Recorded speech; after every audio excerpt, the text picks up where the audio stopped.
नमस्कार साथियों, मैं मनीष भारती संस्कृति पीसीएस प्लेटफॉर्म पर आप सभी का स्वागत करता हूं। साथियों, जैसा कि आप जानते हैं, बीपीएससी प्रारंभिक परीक्षा को ध्यान में रखते हुए हम लोग लगातार बिहार से संबंधित मुद्दों की चर्चा कर रहे हैं। जैसा कि आपने ध्यान दिया होगा कि ज्योग्राफी के जितने भी पोर्शन हो सकते हैं बिहार से संबंधित, हमने एक एक करके सभी पर चर्चा कर लिया। अब हम अगले विषय की तरफ आगे बढ़ते हैं और यहाँ जैसा कि लिखा हुआ है उससे आप समझ ही गए होंगे। हमारा जो विषय होने वाला है वह इतिहास होने वाला है, बिहार के प्राचीन इतिहास का स्रोत।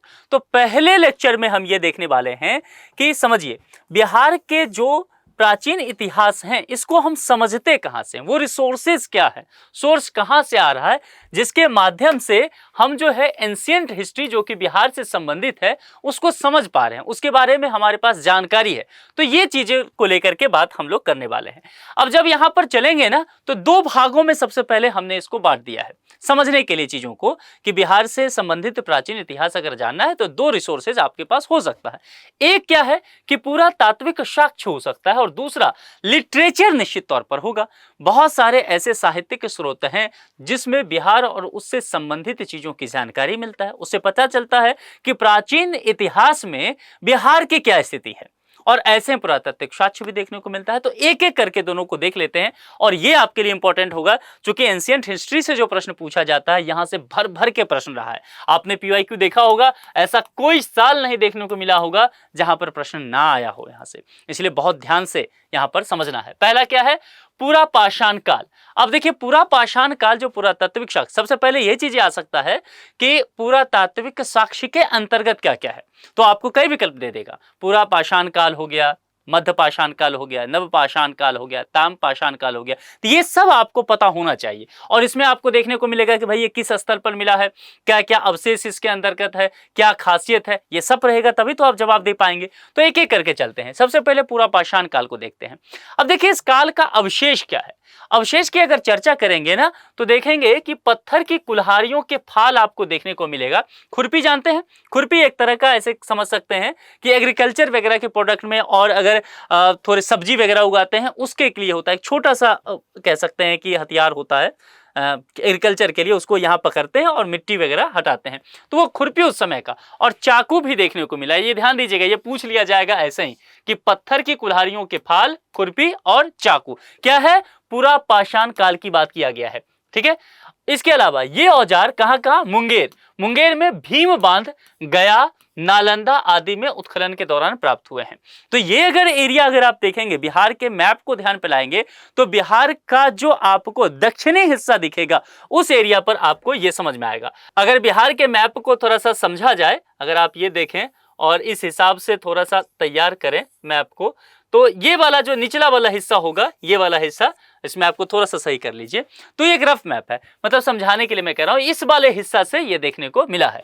ऐसे मध्य पाषाण काल की चर्चा करेंगे तो इस काल के अवशेष में जो अविभाजित बिहार के सिंह भूम वाला जगह है, इसके अलावा पलामू, ये कहां चला गया है, झारखंड में, क्योंकि ये वाला जो निचला हिस्सा था ये चला गया झारखंड, अलग हो गया ना, 2000 में स्टेट अलग हो गया।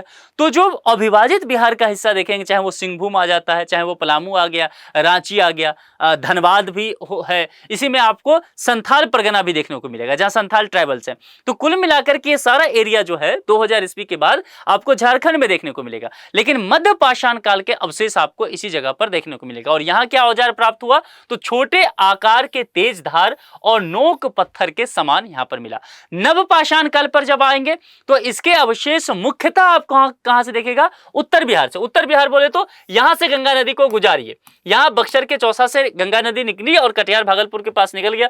तो ये वाला जो हिस्सा है, यानी कि मिथिला वाला जो हिस्सा पूरा पड़ जाता है, ये उत्तरी बिहार पर जाता है ना। और नव पाषाण काल के अवशेष जो है मुख्यतः उत्तरी बिहार से ही आपको प्राप्त हुआ है। और वह सारण देख लेंगे, सारण वाला ये वाला इस तरफ का हिस्सा हो गया। फिर वैशाली देखेंगे, वैशाली यानी कि हाजीपुर, तो जो गंगा नदी है उसके ठीक किनारे उत्तर बिहार और दक्षिण बिहार को जोड़ने के लिए जो पॉइंट कह सकते हैं वो वैशाली डिस्ट्रिक्ट पड़ता है। और उसमें एक जगह है चेचर, ठीक है, तो चेचर से ये नव पाषाण काल के अवशेष मिले हैं। सारण में देखेंगे तो चिरांद एक जगह पड़ता है, ठीक है, और चिरांद में क्या मिला है, तो देखिए यहां पर कि वह पत्थर तथा हड्डियों से बने हुए सूक्ष्म औजार, पत्थर और हड्डी, ध्यान रखिएगा। इसके अलावा ताम पाषाण काल की अगर चर्चा करेंगे तो यह जगह भी आपको उत्तरी बिहार में देखने को मिलेगा और यह भी चिरांद, सारण में, चेचर, वैशाली में भी।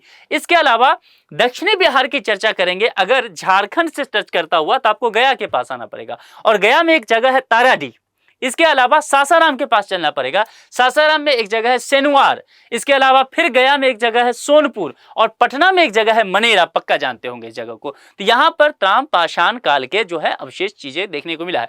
ये पूरा तात्विक साक्ष्य के जरिए हमें ये जानकारी देखने को मिला है। इसके अलावा 24वीं शताब्दी ईसा पूर्व 80 खंभों वाले हॉल का भग्नावशेष जो कुम्हरार जो है वह पटना में भी देखने को मिला है। यह भी हमें बिहार के प्राचीन इतिहास की जानकारी देता है। मौर्य स्तंभ लेख की अगर चर्चा करेंगे तो उसमें लोरिया नंदनगढ़ जो कि कहां पर है, वेस्ट चंपारण, पश्चिम चंपारण में देखने को मिलेगा। उसके अलावा लोरिया अरेराज जो है वह कहां पर पड़ता है, पूर्वी चंपारण में। तो ये देखिए यह स्तंभ जो है इससे भी हमें प्राचीन समय की जानकारी मिलता है। और क्या मिलता है, गुप्त कालीन मुहर और सिक्के, यह कहां पर दिखेगा, तो यह वैशाली डिस्ट्रिक्ट ये पड़ता है ना, गंगा किनारे। तो यहां पर ये जो है गुप्तकालीन मोहर और सिक्के देखने को मिला। तो ये सारी चीजें जो है आप कह सकते हैं कि पुरातात्विक स्रोत से हमें मिला। अब दूसरे पर आ जाते हैं। दूसरा पोर्शन क्या है, मैंने क्या कहा था, साहित्यिक स्रोत, लिटरेचर से हमें क्या क्या प्राप्त हुआ। देखिए लिटरेचर की जब भी चर्चा करेंगे और बिहार के प्राचीन इतिहास को जानने की कोशिश करेंगे, सबसे महत्वपूर्ण है शतपथ ब्राह्मण।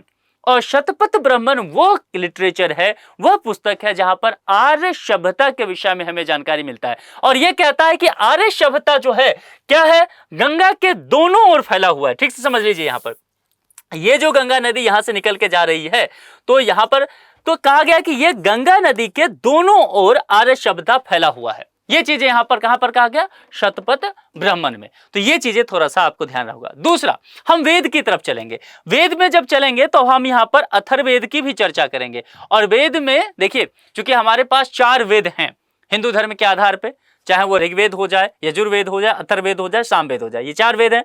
तो यहां पर जो है वो अथर्ववेद की जब आप चर्चा करेंगे और पंचशील ब्राह्मण की चर्चा करेंगे तो उसमें प्राचीन बिहार में तपस्वी के रूप में भटकने वाले को वतर्यश्य कहा जाता था। यह अथर्ववेद और पंचशील ब्राह्मण में हमें देखने को मिलता है। इसके अलावा ऋग्वेद की चर्चा करेंगे तो ऋग्वेद में इस क्षेत्र के अछूत लोगों को किकैत कहा जाता था, यह देखने को मिलता है हमें। इसके अलावा अन्य धार्मिक ग्रंथ की चर्चा करेंगे जो हमारे पास महाकाव्य हैं, उसमें पुराण, रामायण, महाभारत में बिहार की सामाजिक, सांस्कृतिक और राजनीतिक स्थिति को दिखाने मिलता है। जैसे कि रामायण की चर्चा करेंगे, रामायण में आप देखेंगे कि मिथिला में मां सीता का, मां जानकी का सीतामढ़ी में जन्म स्थान है। कौन सा जगह, पुनौरा धाम। अभी मंदिर बनने वाला है, वहां पर डिजाइन जो है बिहार सरकार के द्वारा जारी कर दिया गया है। तो भगवान राम का विवाह वहीं हुआ है। समझ में आ रहा है। तो ये जानकारी आपको रामायण महाभारत से देखने को मिलेगा। कृष्ण का जुड़ाव आपको जगह जगह देखने को मिलेगा बिहार से। तो ये तमाम चीजें जो है ये धार्मिक ग्रंथों के हिसाब से, धार्मिक साहित्य के हिसाब से देखने को मिलता है। दोस्तों, ऐसा कैसे हो सकता है कि बिहार की चर्चा करें और बिहार में बौद्ध साहित्य की चर्चा ना हो। क्योंकि गौतम बुद्ध को ज्ञान की प्राप्ति बिहार के ही महिमामयी धरती से हुआ था। तो बौद्ध साहित्य के जरिए भी प्राचीन बिहार की तमाम जानकारियां हमारे पास उपलब्ध है। और उसमें अगर देखेंगे अभिधम्म पिटक, विनय पिटक और सुत्त पिटक बहुत महत्वपूर्ण है। इतनी बार ये प्रश्न में आ चुका है जिसका कोई गिनती नहीं। तो इसको निश्चित तौर पे आप ध्यान रखिएगा। यहां से कोई प्रश्न आए तो आपसे छूटना नहीं चाहिए। बौद्ध साहित्य को लेकर के ये प्रश्न आ जाता है कि कई बार 3 ये है, तो ध्यान रखना है। इसके अलावा अगंतुर निकाय में महाजनपद का उल्लेख आपको देखने को मिलेगा। इसमें भी अगर आप देखेंगे ना तो आपको बौद्ध से जुड़ी हुई चीजें देखने को मिलेगा। और इसमें महाजनपद, जो 16 महाजनपद हुआ करता था, है ना, उस 16 महाजनपद में देखा जाए तो आप मगध जानते हैं कितना महिमामयी था, है ना, विदेह जनपद रहा, वो भी बिहार में रहा, उत्तर में वो रहा। तो ये चीजें भी यहाँ देखने को मिलता है। अच्छा, बौद्ध के बाद जैन साहित्य भी तो है। चूंकि जैन धर्म के 24वें और आखिरी तीर्थकर देखेंगे महावीर जैन, उनका जन्म भी बिहार में ही रहा और वो बिहार के वैशाली डिस्ट्रिक्ट में रहा। ठीक है, तो जैन साहित्य में भी हमें बहुत सारी चीजें देखने को मिलता है। भद्रबाहु का कल्पसूत्र चंद्रगुप्त मौर्य के प्रारंभिक इतिहास से हमें देखने को मिलता है। यह भी हम कहेंगे साहित्यिक सूत्र के द्वारा।